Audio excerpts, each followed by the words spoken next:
좋은 아침입니다. 서창원 목사입니다. 오늘도 주님의 고난에 대해서 더 깊이 묵상하는 하루이길 축복합니다. 오늘 이 아침에 우리가 함께 읽고 나누려는 하나님의 말씀은 마태복음 17장 9절 한 절 말씀입니다. 제가 읽어드리겠습니다. 그들이 산에서 내려올 때에 예수께서 명하여 이르시되 인자가 죽은 자 가운데서 살아나기 전에는 본 것을 아무에게도 이르지 말라 하시니 아멘. 오늘 본문은 변화산 사건을 함구하라는 예수님의 말씀을 듣습니다.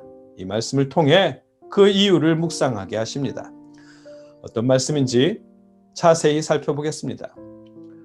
예수님은 변화산에서 놀라운 형상으로 변화하셨습니다. 또 모세와 엘리야를 만나 대화하셨습니다. 그 일들에 대해서 제자들에게 함구령을 내리십니다. 그들이 산에서 내려올 때에 예수께서 명하여 이르시되 인자가 죽은 자 가운데서 살아나기 전에는 본 것을 아무에게도 이르지 말라 하시니 아멘. 예수님께서는 죽은 자 가운데서 살아나실 때, 즉 부활하시기 전까지는 아무에게도 오늘 이 변화산 사건을 말하지 말라고 제자들에게 명령하십니다. 이번뿐만이 아닙니다. 예수님은 당신이 메시아라는 사실을 계속해서 숨기도록 하십니다. 오늘 본문 이전에 베드로가 주는 그리스도시요 살아계신 하나님의 아들이시니이다 라며 신앙 고백했을 때에도 예수님은 아무에게도 말하지 말라고 하셨습니다.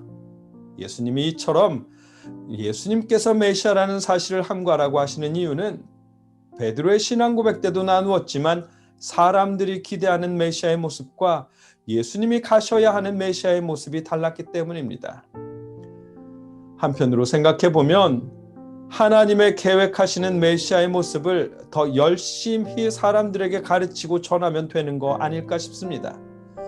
이번 변화산 사건처럼 예수님이 모세와 엘리야를 만나 대화하시는 특별한 사건들, 신의 형상으로 변하는 신비로운 일들을 더 많은 사람들에게 보여주신다면, 그러면서 예수님이 메시아라는 사실을 증명한다면 더 좋지 않을까 싶습니다. 그렇잖아요?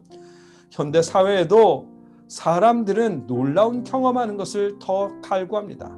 성령 집회에 찾아다니거나 치유 집회에 찾아다니면서 신비로운 경험들을 추구합니다. 뜨거운 집회, 뜨거운 기도회 하면서 신비로운 체험이나 경험을 강조하는 교회들이 더 빨리 성장합니다. 그런데 예수님은 오히려 그런 일들을 숨기라고 말씀하십니다.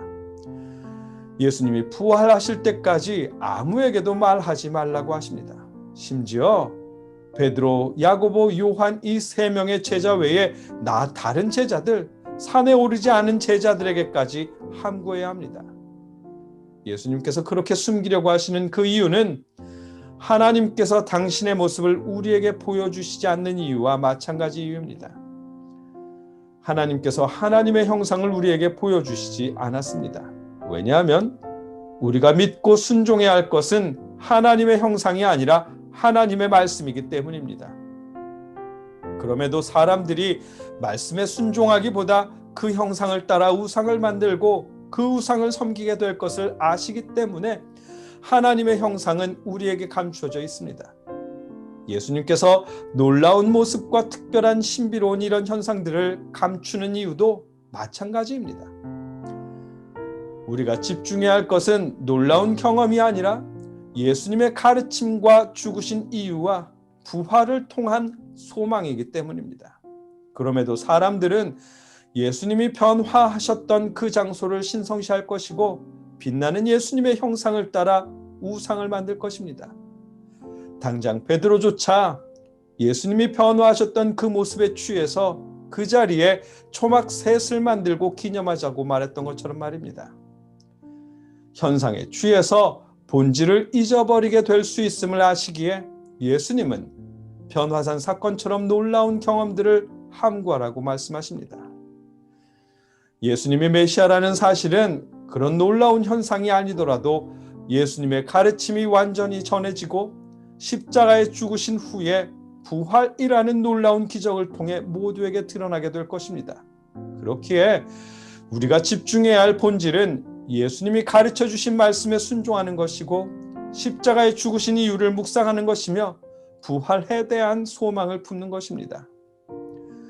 저와 여러분이 놀라운 기적이나 체험을 구하기보다는 예수님의 가르침과 십자가에 죽으신 이유와 부활을 소망할 수 있기를 기원합니다.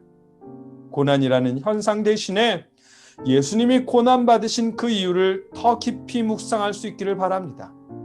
우리를 용서하기 위해 대신 고난받으신 예수님처럼 우리도 서로 용서하기 위해 기도하며 말씀에 순종하는 고난주간일 수 있기를 축복합니다. 다투고 불화했던 모든 관계가 회복될 수 있는 그런 고난주간이길 주님의 이름으로 축복합니다. 함께 기도하겠습니다.